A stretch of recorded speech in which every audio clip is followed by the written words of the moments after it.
My wife was on the kitchen floor, one hand pressed against her chest, the other clawing at the tile as she tried to pull air into her lungs. And my son was laughing. He sat at the kitchen table with three men I had never seen before. One of them had my property inventory spread across the table. Another was holding a folder with my signature on papers I had never signed. "Dad," my son said without even looking at me, "you should probably leave." I stared at him. Then I looked at my wife. Her face had gone gray.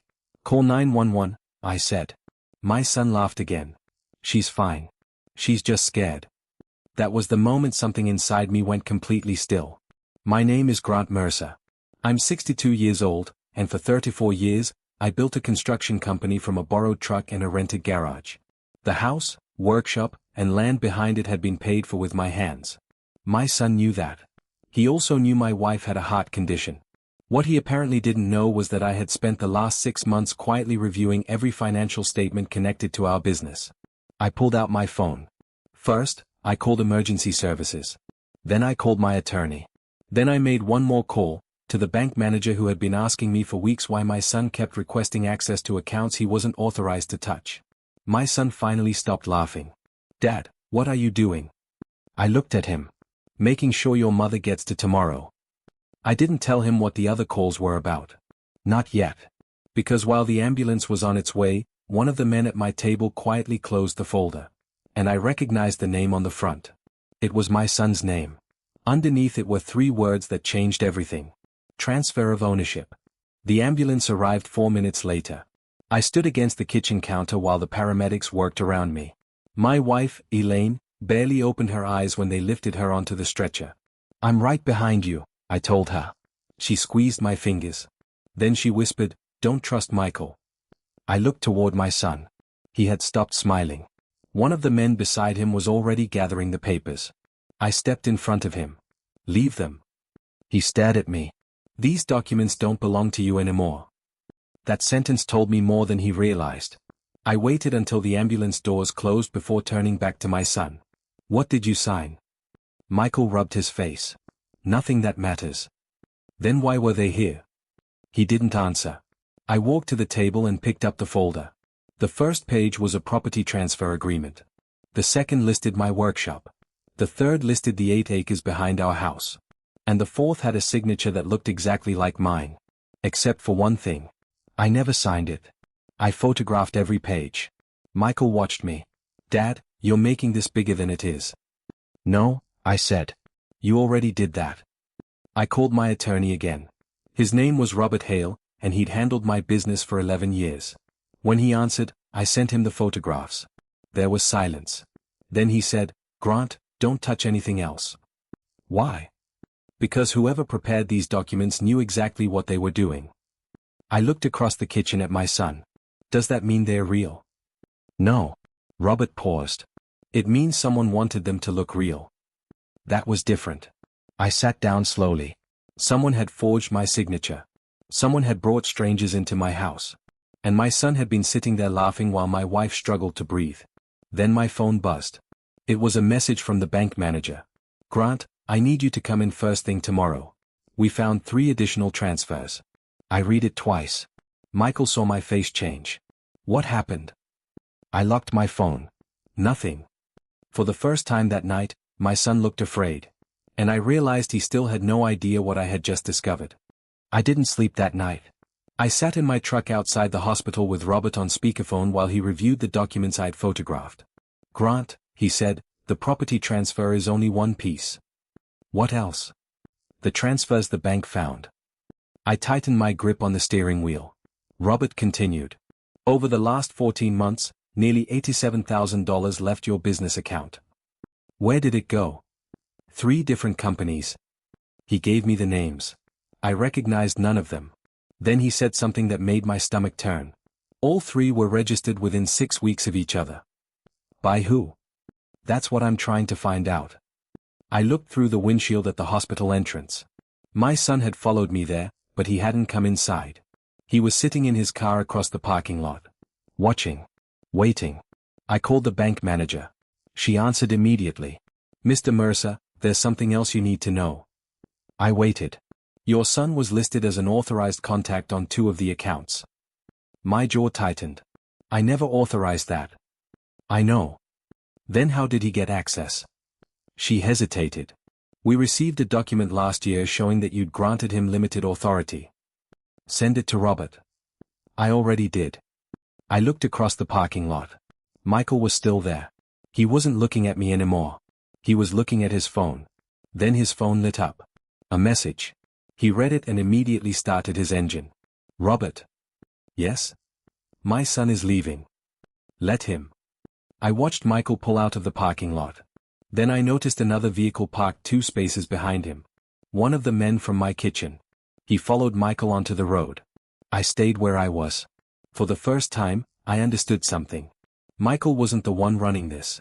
He was working for someone. I called Robert again. Find out who owns those 3 companies. I'll have it first thing. No, I said. Grant. Tonight. There was a pause. Then Robert answered quietly. Understood. I looked up at the hospital windows. My wife was fighting for her life. My son was helping someone steal our future. And somewhere between those 2 facts was the truth I hadn't found yet. Robert called me at 2:17 that morning. I was still sitting in the hospital waiting room. We found the companies, he said. I stood up. Who owns them? Your son doesn't. I felt my shoulders loosen for half a second. Then Robert continued. All 3 are connected to the same holding company. Whose? He gave me a name. Daniel Voss. I knew it. He was the developer who had tried to buy my property 3 years earlier. I had refused. The land behind our house bordered a highway expansion project. Daniel wanted it badly enough to offer me almost twice what it was worth. I still said no. Because my wife wanted to stay there. Because that workshop was where I had built everything. Robert lowered his voice. Grant, there's more.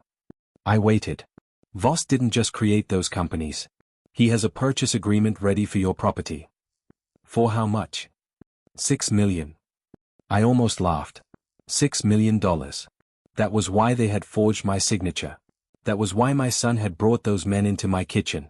But there was still one question. Why would Michael help him? Robert was quiet. Because Michael has debt. I closed my eyes. How much? More than $300,000. I stared at the hospital doors.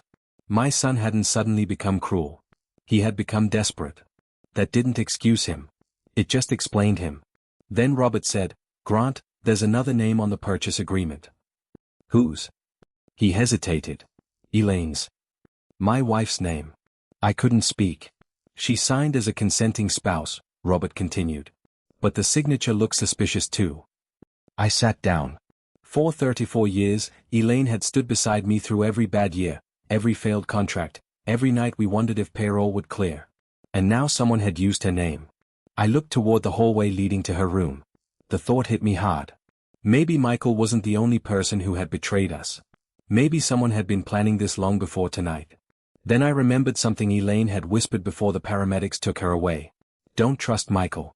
She hadn't said, don't trust them. She had said his name. And suddenly, I needed to know why. I waited until morning before asking Elaine about Michael. She was awake when I entered her room, pale but alert, with an oxygen tube beneath her nose. Did Michael tell you about the property? I asked. Her eyes moved away from mine. That was enough. Elaine.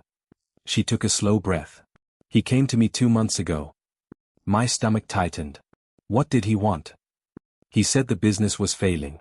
He said you were too stubborn to sell the land, and that if you didn't change your mind, we'd lose everything. I sat beside her. Did you believe him? At first. She looked ashamed. Then he showed me bank statements. I stared at her.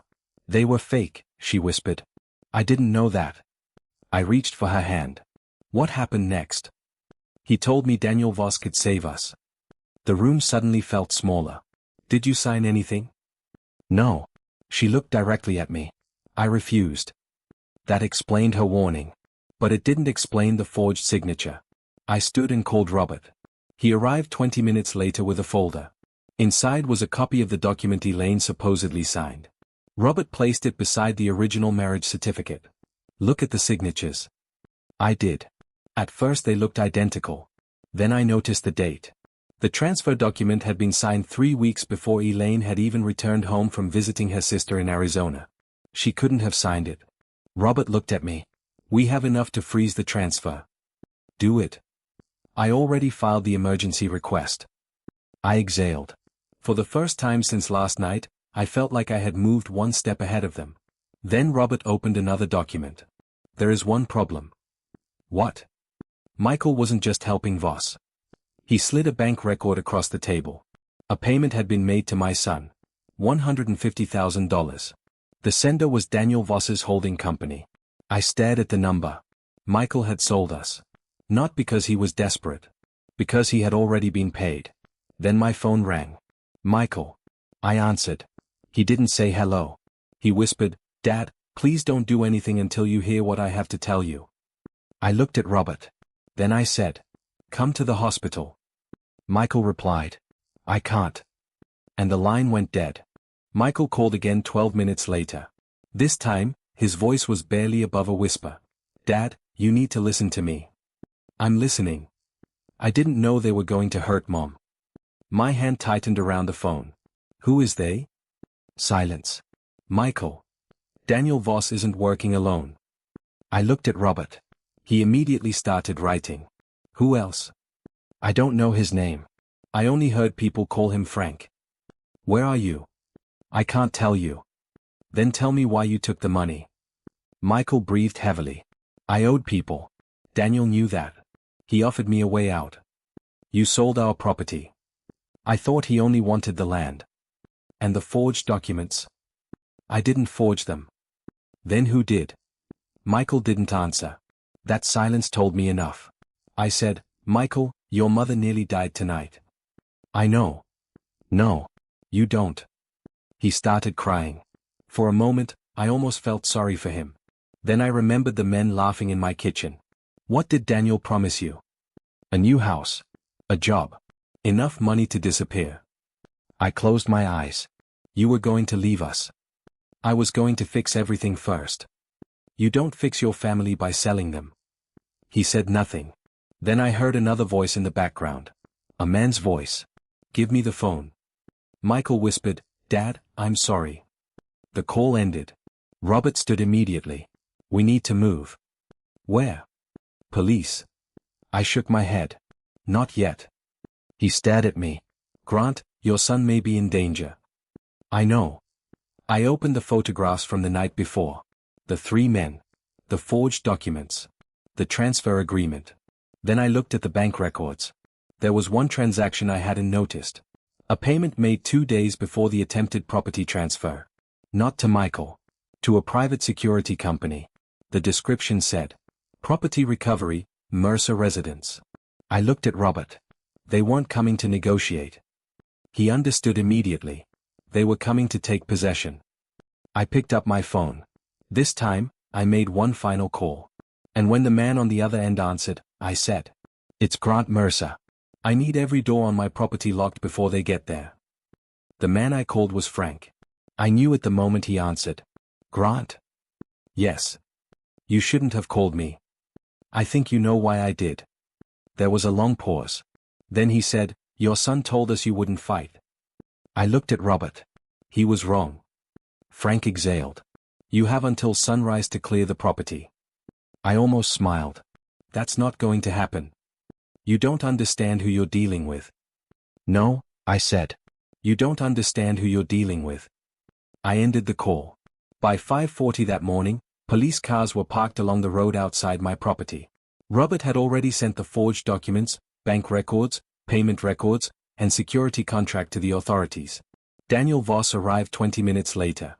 So did Michael. My son stepped out of the passenger seat looking exhausted. Daniel looked furious. He walked toward me. "You've made a serious mistake." I handed him a folder. "No. You did." He opened it. Inside were copies of everything. The forged signatures. The $150,000 payment to Michael. The 3 shell companies. The $6 million purchase agreement. And finally, the security contract authorizing men to enter my property before the transfer was legally completed. Daniel's face changed. Robert stepped beside me. "The transfer has been frozen," he said. And the documents have been turned over to investigators. Daniel looked at Michael. My son couldn't meet his eyes. Then Michael walked toward me. Dad. I stopped him. You chose them. His face crumpled. I know. No, I said quietly. You chose money over your mother. You chose strangers over your family. And you thought I would spend the rest of my life cleaning up your decisions. He started crying. I didn't. My wife was still in the hospital, but her condition had stabilized. The land was safe. The business was safe. And the men who thought they could steal everything we'd built were now facing questions they couldn't answer. Michael lost the house Daniel had promised him. Daniel lost the deal. And my son finally understood something I had learned the night before.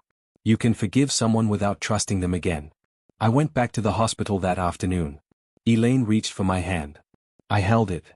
For the first time in years, neither of us said anything about what we'd lost. We were thinking about what was still ours.